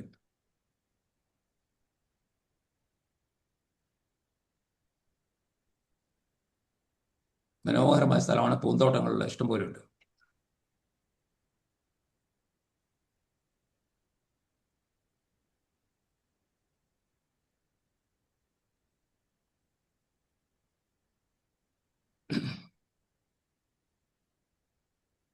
ഇന്റർലേക്കിന്റെ ഒരു ഭാഗത്തായി ഇങ്ങനെ പറഞ്ഞു, പാരച്യൂട്ട് ട്രെയിനിങ് കൊടുക്കുന്ന സ്ഥലത്ത് ഞങ്ങൾ കണ്ടു എന്ന് പറഞ്ഞു. പിന്നെ 21 ഞങ്ങൾ ബ്രേക്ക്ഫാസ്റ്റിന് ശേഷം ഞങ്ങൾ ലുഗാനോ എന്ന സ്ഥലത്തേക്കാണ് പോയത്. ലുഗാനോ എന്ന സ്ഥലം സ്വിറ്റ്സർലൻഡിലെ പ്രധാനപ്പെട്ട ഒരു നഗരമാണ്.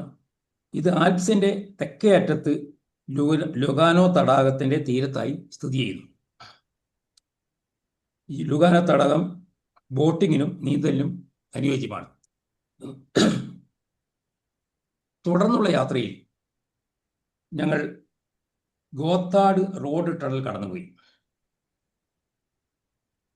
ഈ ഗോത്താർഡ് റോഡ് തുരങ്കം സ്വിറ്റ്സർലൻഡിലെ പ്രധാനപ്പെട്ട ഒന്നാണ്. ഇതിന് 16.9 കിലോമീറ്റർ നീളമുണ്ട്.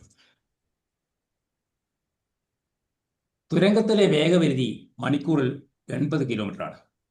1970 ആണ് ഈ തുരങ്കത്തിൻ്റെ നിർമ്മാണം തുടങ്ങിയത്. 1980 പൂർത്തിയായി. ഫുള്ളി ഇലക്ട്രിഫൈഡായ തുരങ്കത്തിൽ ത്രൂ ഔട്ട് മൊബൈൽ റേഞ്ച് കിട്ടും എന്നുള്ളതാണ് അതിൻ്റെ പ്രത്യേകത. സാറേ, ഒരു വീഡിയോ ഉണ്ടല്ലോ.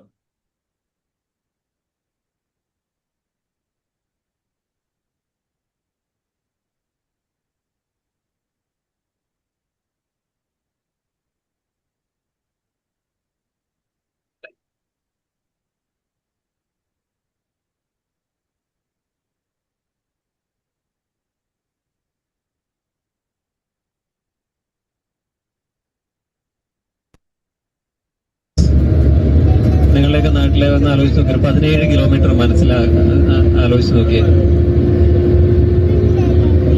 പാലക്കാട് 1 കിലോമീറ്റർ താഴെ 930 സംതിങ് മീറ്ററേ ഉള്ളൂ. 1 കിലോമീറ്ററിന്റെ താഴെയുള്ളൂ ടണൽ നമ്മളുടെ കുതിരയാൻ. അവിടെ നിന്ന് കാണുമ്പോഴേക്കും ഇവിടെ നെറ്റ്വർക്ക് പോകും നമുക്ക്. സോ നോക്കി എത്ര നീറ്റ് ആയിട്ടാണ് അത് മെയിൻറ്റെയിൻ ചെയ്ത് വെച്ചിരിക്കുന്നതെന്ന് നമുക്ക് നോക്കിയാൽ അറിയാൻ പറ്റും. പിന്നെ അതുപോലെ തന്നെ എന്റെ ഓർമ്മ ശരിയാണെങ്കിൽ 67-68ഓളം എമർജൻസി ഡോറുകൾ ഒരു ഡിസ്റ്റൻസ്. നിങ്ങളുടെയൊക്കെ നാട്ടിലെ ഒന്ന് ആലോചിച്ച് നോക്കിയാൽ 17 കിലോമീറ്റർ ആലോചിച്ച് നോക്കിയാൽ പാലക്കാട് 1 കിലോമീറ്റർ താഴെ 930 സംതിങ് മീറ്ററേ ഉള്ളൂ. 1 കിലോമീറ്ററിന്റെ താഴെയുള്ളൂ ടണൽ നമ്മളുടെ കുതിരയാൻ. അവിടെ നിന്ന് കാണുമ്പോഴേക്കും ഇവിടെ നെറ്റ്വർക്ക് പോകും നമുക്ക്. സോ നോക്കി എത്ര നീറ്റ് ആയിട്ടാണ് അത് മെയിൻറ്റെയിൻ ചെയ്ത് വെച്ചിരിക്കുന്നതെന്ന് നമുക്ക് നോക്കിയാൽ അറിയാൻ പറ്റും. പിന്നെ അതുപോലെ തന്നെ എന്റെ ഓർമ്മ ശരിയാണെങ്കിൽ 67-68ഓളം എമർജൻസി ഡോറുകൾ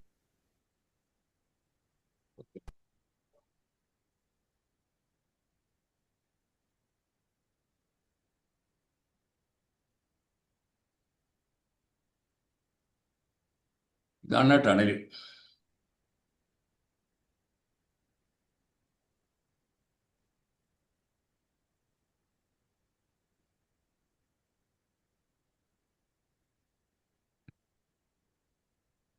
ഇപ്പോൾ 21 ഞങ്ങളുടെ യാത്രയുടെ സമാപനമായിക്കൊണ്ടിരിക്കുകയാണ്. ഞങ്ങളുടെ വാഹനം ഇറ്റലിയിലെ ഒരു പ്രധാന നഗരമായ മിലാനെ ലക്ഷ്യമാക്കി ഓടിക്കൊണ്ടിരിക്കുകയാണ്. മിലാൻ ഇറ്റലിയിലെ ഒരു പ്രധാന നഗരമാണ്. ഇത് ഫാഷൻ,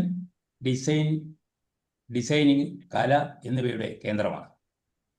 മിലാൻ നഗരം അതിൻ്റെ ചരിത്ര പ്രാധാന്യമുള്ള കെട്ടിടങ്ങൾ, മ്യൂസിയങ്ങൾ, ഷോപ്പിംഗ് സെൻ്ററുകൾ എന്നിവയ്ക്ക് പേരുകേട്ടതാണ്. നഗരത്തിൻ്റെ ഹൃദയഭാഗത്തായിട്ട് ഒരു കത്തീഡ്രലുണ്ട്. ആ കത്തീഡ്രലിൻ്റെ പേരാണ് ഡ്യൂമോ ഡി മിലാനോ കത്തീഡ്രൽ എന്ന് പറയും.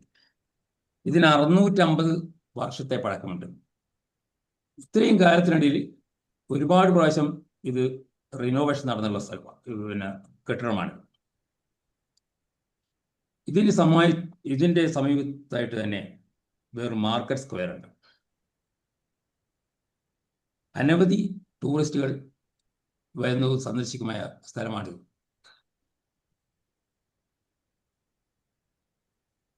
അതിനുശേഷം ഞങ്ങൾ മടക്കയാത്രക്ക് വേണ്ടി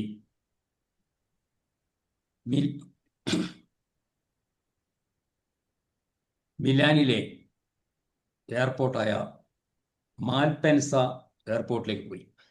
രാത്രി 9 മണിക്കായിരുന്നു ഫ്ലൈറ്റ്. 9 മണിക്ക് ഫ്ലൈറ്റിൽ മസ്കത്ത് വഴി, പിറ്റേ ദിവസം രാവിലെ 6 മണിക്ക് മസ്കത്തെത്തിയ ഫ്ലൈറ്റ്. അവിടെ നിന്ന് ഞങ്ങൾ 1-1.5 മണിയോടുകൂടി നെടുമ്പാശ്ശേരിയെത്തി. ആനന്ദവും അതേസമയം ഒരു നഷ്ടബോധവും ഉള്ള മാനസികാവസ്ഥയുമായി ഞങ്ങൾ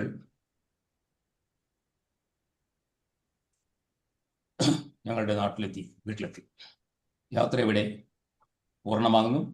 നന്ദി, നമസ്കാരം. നഷ്ടബോധം എന്നാന്നോട് പറഞ്ഞേ? പോയില്ല. അയ്യോ, നല്ല സ്ഥലം കൈവിട്ടു പോയ പിന്നെ നഷ്ടബോധം വരത്തില്ലേ?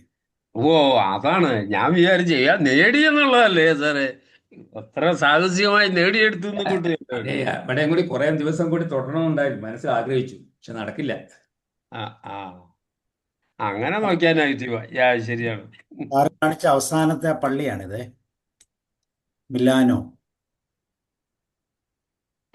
Milano church.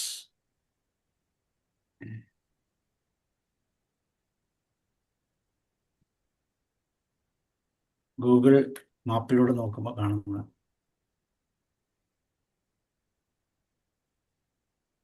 സാർ ഇത് സ്റ്റോപ്പ് ചെയ്യട്ടെ, എന്റെ വീഡിയോ സ്റ്റോപ്പ് ചെയ്ത് ഇത് ഞാൻ കാണിച്ച ശരി. ഗൂഗിൾ മാപ്പ് വഴിയേ സാറിന്റെ മിലാനോയുടെ ചർച്ച് 650 വർഷത്തെ പഴക്കമുള്ള ചർച്ച അത്. അതെ, ഇപ്പൊ ബ്യൂട്ടിയാണ്, വളരെ ഇതാണ് വായിച്ചത്. ഓരോ സ്ഥലങ്ങളൊക്കെ ഞാനൊന്ന് കണ്ടു നോക്കുമായിരുന്നു സാറ് പോയ. S Chopra statue.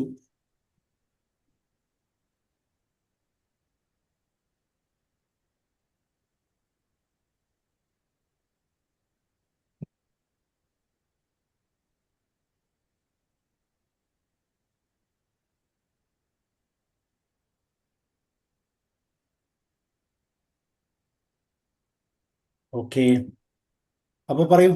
അപ്പം തീർച്ചയായിട്ടും മനോഹരമായ ഒരു സ്ഥലം സ്വിറ്റ്സർലാൻഡ് എന്ന് പറഞ്ഞാൽ എല്ലാവരും പോകാൻ ആഗ്രഹിക്കുന്ന ഏറ്റവും മനോഹരമായ ആൽപ്സ് മലകളല്ലേ, പർവ്വതനിരകളുള്ള കേബിൾ കാറുള്ള അതിൻ്റെ മുകളിൽ വരെ പോകാൻ പറ്റുന്ന, ഇപ്പോൾ സാർ പറഞ്ഞ തൂക്കുപാലത്തിലൂടെയൊക്കെ ഏറ്റവും ടോപ്പിലുള്ള ഒരു പോയിന്റായിട്ടല്ലേ കാണിക്കുന്നത്.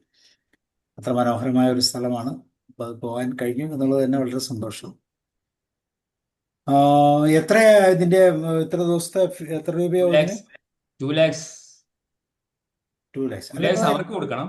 പിന്നെ നമ്മളെ പോക്കറ്റ് മണി ഒരു 50 രൂപ കൊണ്ടുപോയി. അല്ല, 50 അല്ല, 10, 60, 80 കൊല്ലം അതിന്റെ നമ്മളെ പിന്നെ ഇതിന്റെ കറൻസി വാങ്ങണല്ലോ. അല്ല ഇപ്പോൾ 10 ദിവസത്തേക്ക് എന്നൊക്കെ പറഞ്ഞ 2 lakhs അത് ഒക്കെ 7 ദിവസമേ ഉള്ളൂ. 7 ദിവസം. 7 ദിവസമേ ഉള്ളൂ. കറൻസി നമ്മൾ ആദ്യം യൂറോ ഇതല്ലേ, സ്വിറ്റ്സർലൻഡ് കറൻസി പറയുകയാണ്, CHF എന്ന് പറയും. അത് ശരി. മറ്റേ യൂറോ കറൻസി പറയുക. പക്ഷെ യൂറോ അവിടുന്ന് എടുക്കും, സ്വിറ്റ്സർലൻഡിൽ യൂറോ എടുക്കും.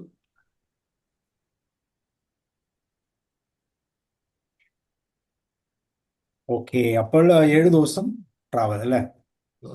അതായത് 21, 22 കാലത്ത് ഞങ്ങൾ എത്തി. 78 വൈകുന്നേരമായി എത്തുമ്പോൾ. സാധാരണയായിട്ട് 10 രാജ്യങ്ങൾ കാണുന്ന അങ്ങനത്തെ ടൂറാണെന്ന് തോന്നുന്നു അല്ലേ? 10 രാജ്യങ്ങൾ. ഇതെത്ര, 5? ഇത് സാറ് എക്സ്പെൻസാ? അല്ലല്ല, എത്ര രാജ്യങ്ങളേത്? ഇത് ശരിക്കും പിന്നെ ജർമ്മനി, ലിറ്റൻസ്റ്റൻ, ഓസ്ട്രിയ, ലിറ്റൻസ്റ്റൻ, സ്വിറ്റ്സർലൻഡ്, പിന്നെ ഇറ്റലി. പിന്നെ പറയാൻ മാത്രമില്ല. ഇറ്റലി വരുന്ന വഴിക്ക് അവിടുന്ന് എയർപോർട്ടിൽ പോകാൻ വേണ്ടി മാത്രം മിലാൻ എന്ന് പറയുന്ന സ്ഥലത്ത് അന്നേരം ഈ ചർച്ച് കണ്ടതാ. ആ ആ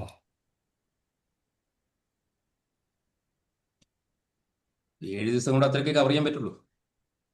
അതെ അതെ, എത്ര രാജ്യങ്ങളല്ലേ? കാണാൻ ഒത്തിരി ഉണ്ടെങ്കിൽ എല്ലാം കൂടെ കാണാൻ സമയം വേണ്ടേ? പിന്നെ ഓരോ സ്ഥലത്ത് എത്തുമ്പോൾ ഒരുപാട് ടൈം എടുക്കും ഇതെല്ലാം കണ്ടു തീരണമെങ്കിൽ. അതുകൊണ്ടാണ് ഗ്രൂപ്പായിട്ട് വരുമ്പം പൊതുവെ സമയം കൂടും. എല്ലാം കസ്റ്റമൈസ് ടൂർ ആകണം. കസ്റ്റമൈസ് ടൂർ ആകുമ്പോൾ നമ്മൾ ഇഷ്ടത്തിന് നമുക്ക് എക്സ്പെൻസ് കൂടും. പക്ഷെ അപ്പോൾ എക്സ്പെൻസ് കൂടും, നമുക്ക് അത്ര എളുപ്പമല്ലേ ഇതുപോലെ? കസ്റ്റമൈസ് ആയി പോകുന്നവരുണ്ട്. പക്ഷെ അങ്ങനെ പോകുമ്പോൾ ഭക്ഷണമൊക്കെ അതിന് പ്രശ്നം. ടൂർ മാനേജർ നമ്മൾ പ്രൊവൈഡ് ചെയ്യും. അവർ തരില്ല, ടൂർ മാനേജർ തരില്ല. ആ ഏക ടൂർ മാത്രമേ വരുള്ളൂ. ലോക്കൽ ടൂർ മാനേജർ, ലോക്കൽ ഇതുണ്ടാവും, ഇതുണ്ട്, ഇതുണ്ടാവും, ഗൈഡ് ഉണ്ടാവും, ലോക്കൽ ഗൈഡ്. ആ ആ ഗൈഡിന്റെ പൈസയൊക്കെ നമ്മൾ കൊടുക്കില്ലേ, അത് ശരി ശരി. എക്സ്പെൻസ് കൂടും. പിന്നെ എല്ലാത്തിനും നല്ല എക്സ്പെൻസ് ആണല്ലോ ഇവിടെ. എത്ര, 100 ഇരട്ടിയല്ലേ? ഇവര് നല്ലോണം കാശ് വാങ്ങും സോമൻസ് ഒക്കെ. ഓക്കെ, അപ്പം നല്ലൊരു മനോഹരമായ യാത്ര. ആർക്കെങ്കിലും കമന്റ്സ് ഒക്കെ ഉണ്ടെങ്കിൽ പറയൂ. ജോർജ് സാർ, ഇഷ്ടപ്പെട്ടോ? Thank you sir. പിന്നല്ലേ എന്താ പറയാൻ, വേണുഗോപാൽ സാർ, ഓ, കൺഗ്രാചുലേഷൻ. Thank you. ഒരു വർഷം കഴിഞ്ഞിട്ടും ഒരു 10-15 വർഷം വയസ്സ് കുറഞ്ഞിരിക്കുന്ന പോലെയാണ് ഇപ്പോൾ തന്നെ പ്രസന്റേഷൻ കഴിഞ്ഞപ്പോൾ തന്നെ മുഖഭാവം നന്നായിട്ടുണ്ട്. ഒരു കൊച്ചു പൊറ്റക്കാട് അങ്ങനെ ജനിച്ചത് ഒരു ഓർമ്മ അപ്പൊ മനസ്സിൽ വരുന്നത്. കൊള്ളാം സാറേ. ആ സ്വിറ്റ്സർലൻഡിൽ ഞാനിങ്ങനെ കുറച്ചൊക്കെ ഇങ്ങനെ ആദ്യമൊക്കെ കണ്ടിരുന്നു, പിന്നെ അത് കേട്ടത് ആസ്വദിക്കാൻ തുടങ്ങി കൂടുതൽ. ഇൻസ്ബ്രക്ക് റിവർ, പിന്നെ പോലീസ് ഇല്ലാത്ത രാജ്യം. ലിറ്റൻസ്റ്റെയിൻ. ഏ ലിറ്റൻസ്റ്റെയിൻ എന്നാണ് രാജ്യത്തിന്റെ പേര്. ആ പോലീസ് സ്റ്റേഷൻ ഇല്ല. വഡൂസ് നഗരം. അതുപോലെ പെർ ക്യാപിറ്റൽ ഇൻകം വളരെ കൂടുതലുള്ള വഡൂസ്. പിന്നെ വഡൂസ് കത്തീഡ്രല്. അങ്ങനെ ഇങ്ങനെ പോകുന്നു. Rhine river. അത് മറ്റേ ആൽപ്സ് പർവ്വതത്തിൽ നിന്ന് പുറപ്പെടുന്നതെന്ന് പറഞ്ഞു, ഉത്ഭവിക്കുന്നതെന്ന് പറഞ്ഞ്. 1400 കിലോമീറ്ററിലധികം ദൂരമില്ലേ? അത്രയും. പക്ഷെ പല രാജ്യങ്ങളിൽ കൂടെ ഒഴുകുന്നു. അതെ. സ്വിറ്റ്സർലൻഡൊന്നും അത്രയും വലിപ്പമില്ലല്ലോ. പിന്നെ വെള്ളച്ചാട്ടം, റൊട്ടേർ വീൽ ഗൊണ്ടോള. ആ ആ എന്തെല്ലാം എന്തെല്ലാം അല്ലേ, ആ തൂക്കുപാലത്തേക്കിടെ കയറിയതും ഓർമ്മിക്കാൻ ഒത്തിരി ഒത്തിരി ഒത്തിരി ഒത്തിരി. ഏ പിന്നെ ബേൺ സിറ്റി ബേൺ ബേൺ ഐൻസ്റ്റൈൻ്റെ നാട്, EIN ആണല്ലോ നമ്മളിവിടെ ഐൻസ്റ്റൈൻ ഉപയോഗിക്കുന്നത്. അത് ആ നാട്ടുകാർ ഇത് മറ്റേ സ്കോട്ട്ലൻഡ് ഭാഷയായിരിക്കും അല്ലേ, അല്ല സ്വിറ്റ്സർലൻഡ് ഭാഷയിൽ ഐൻസ്റ്റൈൻ ആണ്, എന്നില്ലെന്ന് തോന്നുന്നു. അതുപോലെ നമ്മുടെ എറിക് ബേണിന്റെ നാടും എവിടെയാ? എവിടെ? ഒരു എറിക് ബേൺ സ്വിറ്റ്സർലൻഡ് ആണോ? ഇൻസ്റ്റിറ്റ്യൂട്ട്. ആ ഓസ്ട്രിയ ആണെന്ന് തോന്നുന്നു. അപ്പൊ കുറച്ച് നമുക്ക് വൈകാരിക ബന്ധം ഉള്ള ഒരു നഗരമാണത്. എറിക് ബേൺ ഇൻസ്റ്റിറ്റ്യൂട്ട് ഒക്കെ ഉണ്ട് ഇവിടെ. ആഹാ, നന്നായി നന്നായി. എന്തായാലും എന്തായാലും വേണുഗോപാൽ സാർ, വളരെ സന്തോഷം തോന്നി, വളരെ രസം തോന്നി. കൂടെ യാത്ര ചെയ്യായിരുന്നു, ഇങ്ങനെ ഓരോന്നോരോന്ന് നമ്മളും അനുഭവിച്ച് യാത്ര ചെയ്യാൻ പറ്റി. നല്ല അവതരണമായിരുന്നു. സാറേ നന്നായി. എപ്പോഴൊക്കെ ആ യാത്ര ചെയ്താലാണ് ഒരു പ്രത്യേകത ഇല്ലേ? അതെ അതെ അതെ. പിന്നെ നമ്മൾ ആ കൂടെ യാത്ര കൂടെ ചെയ്യുന്നത്. നടന്ന് ഓരോന്നും കാണുമല്ലേ. സാറിന്റെ പ്രസന്റേഷൻ ആണെങ്കിലും വളരെ കൃത്യമാണ്. നമ്മൾ റിലാക്സ് ചെയ്യുന്നതും പിന്നെ മൂവ് ചെയ്യുന്നതും എല്ലാം എല്ലാം കാണിക്കുന്നുണ്ടല്ലോ. ആ ട്രാം സർവീസൊക്കെ നമ്മുടെ വേറെ എങ്ങും കാണാനില്ലാത്ത വിധത്തിലുള്ള നല്ല മനോഹരമാണ് അല്ലേ. ഉം. നന്നായി നന്നായി. സാറേ, ഇനി ബാക്കി വല്ലതും ഉണ്ടോ ഇതിന്റെ ബാക്കി? ഇത് ഇല്ലില്ല, തീർന്നു തോന്നുന്നു. ഇത്രയേ ഉള്ളൂ. നെടുമ്പാശ്ശേരി വന്നല്ലോ. ഒരു ചെറിയ ടൂറല്ലേ, ആ, അപ്പൊ ശരിക്കും 13 ദിവസത്തെ ടൂറാണ്. അടുത്ത ടൂറിന്റെ വിശേഷങ്ങൾ കേൾക്കാൻ കാത്തിരിക്കുന്നു. Sir, all the best. Thank you thank you. എല്ലാവരും ടൂർ പോവുക, എന്നിട്ട് ടൂർ പോയ വിശേഷങ്ങളുമായിട്ട് വരിക. അതെ അതെ. ഇനിയിപ്പോ നമ്മുടെ ജ്യോതികുമാർ സാർ പോയിരുന്നു വിയറ്റ്നാമോ ഇവിടെ പോയിരുന്നു. അപ്പൊ സാറ് അല്ല, US ജ്യോതികുമാർ സാറ് ഒന്ന് എടുത്തല്ലോ അല്ല, നയാഗ്രയൊക്കെ. US പോയത് എടുത്തു, അല്ല ഈ വിയറ്റ്നാമിൽ പോയത് എടുത്തിട്ടുണ്ടായിരുന്നു, പക്ഷെ അത് ഉള്ളി ഈയിടെ റീസെന്റ് പോയതാ? കുറച്ച് നാളായിരുന്നു. ആ ആ ആ അപ്പൊ അത് വരും, പ്രതീക്ഷിക്കാൻ കാത്തിരിക്കാം. അങ്ങനെ കുറച്ച് സ്ഥലങ്ങളൊക്കെ ഉണ്ട്. ഓക്കെ, അപ്പോൾ നമുക്ക് വൈൻഡപ്പ് ചെയ്യാം. Thank you sir, thank you very much. Roy sir വല്ലതും പറയുന്നുണ്ടോ? തിരക്കിലാണോ? എന്നായിക്കോട്ടെ. Okay, see you. Good night. Good night sir. Thank U.